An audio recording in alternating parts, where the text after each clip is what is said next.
What is doodling? Doodling is a drawing or sketch done while one's mind is otherwise preoccupied.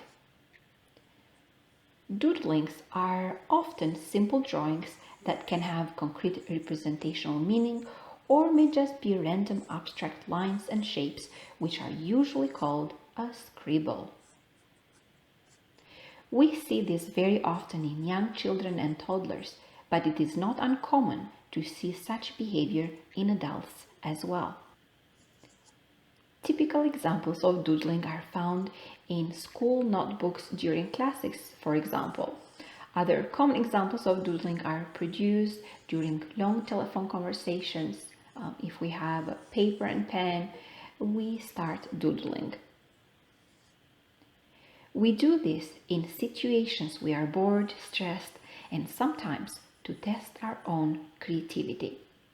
People usually don't like doodlers because they think they are not paying attention to what is happening around them.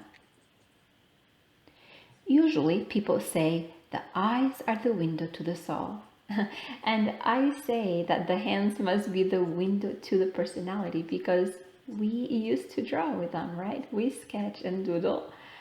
Do you know that the place where the doodle is located, for example, in a page or in a notepad, can have a meaning?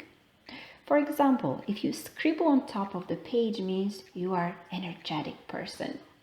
Right hand side, maybe you are too sensitive.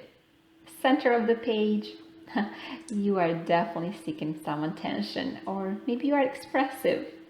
And if you scribble on the left hand side, you need to connect or communicate your inner feelings.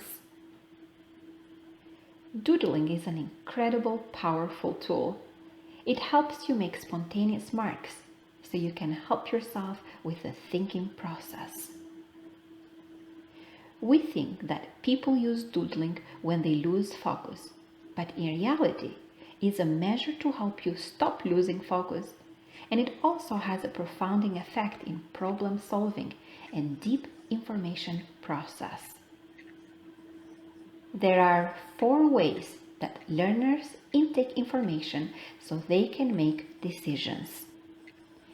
Visual, so we intake this information by looking at things. Auditory, when we like to hear. Reading and writing is by writing what we hear. And the last one is kinesthetic, which is awareness of the position and movement of the parts of the body, which is a learning style in which learning takes place by students carrying out physical activities. Doodling engages all these 4 learning modalities all at once. I'm glad to see you here today, so you also can start doodling with me.